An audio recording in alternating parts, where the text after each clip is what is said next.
ರುಚಿಯಾದ ಹದವಾದ ಟೇಸ್ಟಿಯಾದಂತಹ ಸಜ್ಜಿಗೆನ ಮಾಡೋದು ಹೇಗೆ ಅಂತ ನೋಡೋಣ.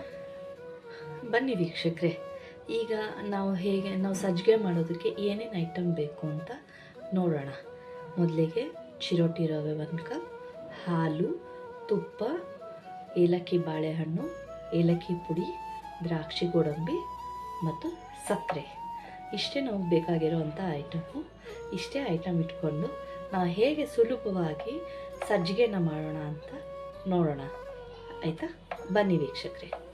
ಇಲ್ಲಿಗೆ ರವೆನ ಹಾಕ್ಕೊಳ್ಳೋಣ. ನಾನು 1 ಗ್ಲಾಸ್ ರವೆ ತೊಗೋತಾ ಇದ್ದೀನಿ. ನಾನು ಸಣ್ಣ ಅಳತೆಯಲ್ಲಿ ಮಾಡಿ ತೋರಿಸ್ತಾ ಇದ್ದೀನಿ.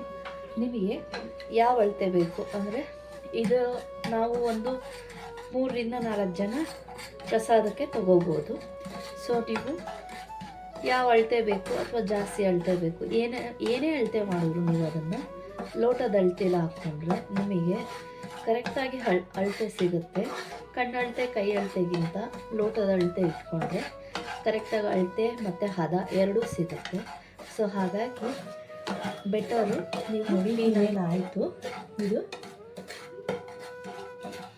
ಕೆಂಪಗಾಗ್ತಾಯಿದೆ. ಮತ್ತು ಕಡಲೆಕಾಯಿ ಎಣ್ಣೆ ಅಥವಾ ಬೇರೆ ಯಾವುದೇ ಕೋಲ್ಡ್ ಪ್ರೆಸ್ಡ್ ಆಯಿಲ್ನ ಯೂಸ್ ಮಾಡಬೇಡಿ. ನೀವು ತುಪ್ಪ ಮತ್ತು ಇದನ್ನೇ ಮಾತ್ರ ಯೂಸ್ ಮಾಡಿ, ಇನ್ನು ರಿಫೈನ್ಡ್ ಆಯಿಲ್ ಮಾತ್ರ ಯೂಸ್ ಮಾಡಿ. ಹಾಗೆ ಯೂಸ್ ಮಾಡೋದ್ರಿಂದ ನಿಮಗೆ ಸಜ್ಜಿಗೆ ರುಚಿ ಭಾಳ ಚೆನ್ನಾಗಿರುತ್ತೆ. ಪೂರ್ತಿ ತುಪ್ಪನೂ ಹಾಕ್ಕೊಂಡು ಮಾಡೋರು ಮಾಡ್ಬೋದು.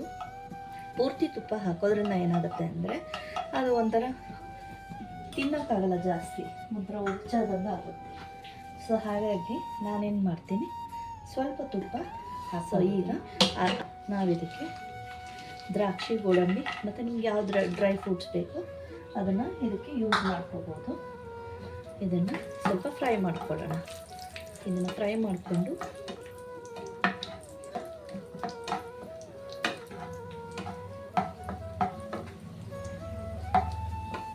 ಇಟ್ಕೊಳ್ಳೋಣ. ಇದನ್ನು ಫ್ರೈ ಮಾಡ್ಕೊಳ್ಳೋಣ. ಚೆನ್ನಾಗಿ ಫ್ರೈ ಮಾಡಿ ಇದನ್ನು ರವೆ ಇರುವಂಥ ತಟ್ಟೆಗೆ ತಕ್ಕೊಳ್ಳೋಣ.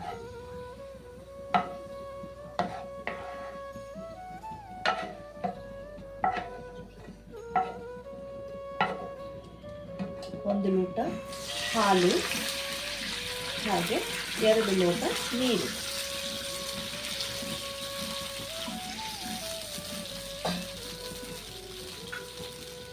ಎರಡು ಲೋಟ ನೀರು ಮತ್ತು ಸ್ವಲ್ಪ ಪುಡಿ ಮಾಡಿರುವಂಥ ಏಲಕ್ಕಿ ಪುಡಿ, 1ರಿಂದ 1.5 ಚಮಚ ಅಷ್ಟು ಏಲಕ್ಕಿ ಪುಡಿ ಹಾಕ್ಕೊಂಡು, ನಂತರ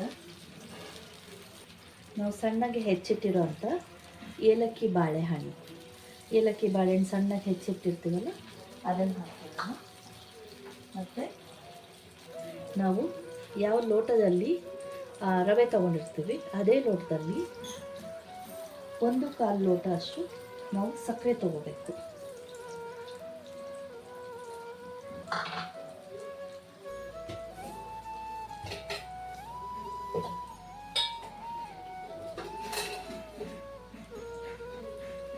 ಕಾಲು ಲೋಟ ಹಾಕಿದ್ದೆ ಮತ್ತು 1/2 ಲೋಟ ಹಾಕ್ತಾಯಿದ್ದೀನಿ.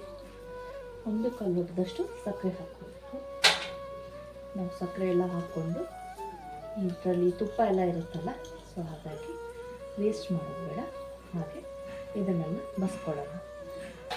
ಬಸ್ಕೊಂಡು ನಾವು ಇದನ್ನು ಸ್ವಲ್ಪ ತಿರುಗಿಕೊಂಡು ಬರೀ ಸಕ್ಕರೆ ಒಂದು ಸ್ವಲ್ಪ ಕರಗಿ ನೀರು ಕುದಿಯೋಕ್ಕೆ ಬರಬೇಕು. ಸಕ್ಕರೆ ಕರಗಿ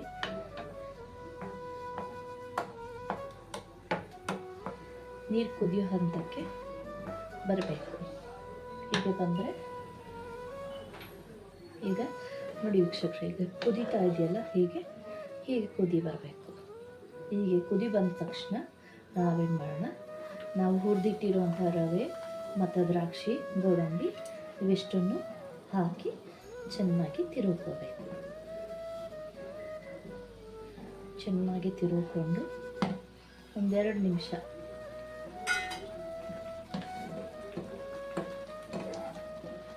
ನೋಡಿ. ಇದು ಕುದೀತಾ ಇದೆಯಲ್ಲ, ಕುದ್ದು ಸ್ವಲ್ಪ ಗಟ್ಟಿಯಾಗುತ್ತೆ. ಗಟ್ಟಿಯಾಗಿ ಒಂದು ಹಂತಕ್ಕೆ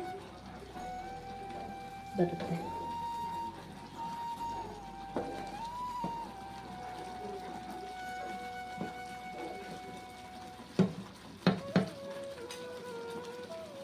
ಈಗ ಸ್ಟವ್ ಕಡಿಮೆ ಮಾಡೋಣ. ಸ್ಟವ್ ಕಡಿಮೆ ಮಾಡಿ ಇದ್ರ ಮೇಲೆ ಲಿಡ್ ಮುಚ್ಚೋಣ. ಲಿಡ್ ಮುಚ್ಚಿ ಈಗ 5 ನಿಮಿಷ ಆಗಿದೆ. ನಾವು ತೆಗೆದು ನೋಡಿದ್ವಿ, ನೋಡಿ ಎಲ್ಲ ಹರಳಿದೆ ಚೆನ್ನಾಗಿ. ಈಗ ಇದನ್ನು ಚೆನ್ನಾಗಿ ಸ್ವಲ್ಪ ಕೈ ಆಡಿದ್ರೆ ಒಂದು ಒಳ್ಳೆ ಹದ, ಕರೆಕ್ಟ್ ಹದ ನೋಡಿ. ಎಲ್ಲೂ ನಿಮಗೆ ಎಣ್ಣೆ ಆಗಲಿ ತುಪ್ಪ ಆಗಲಿ ಜಾಸ್ತಿ ಆಯಿತು ಮತ್ತು ಎಲ್ಲೋ ಬಿಟ್ಟಿದೆ ಅನ್ನೋ ಥರ ಎಲ್ಲೂ ಕಾಣಿಸ್ತಾ ಇಲ್ಲ ನೋಡಿ. ಎಷ್ಟು ಕರೆಕ್ಟ್ ಹದವಾಗಿ ಈ ಅಡುಗೆ ಭಟ್ರೆಲ್ಲ ಮಾಡ್ತಾರಲ್ಲ ಮತ್ತು ಹೋಟೆಲ್ಗಳಲ್ಲೆಲ್ಲ ಒಂದು ಬೌಲ್ಗೆ ಹಾಕ್ಕೊಂಡು ಗಣೇಶನಿಗೆ ನೈವೇದ್ಯಕ್ಕೆ ಇಡೋಣ.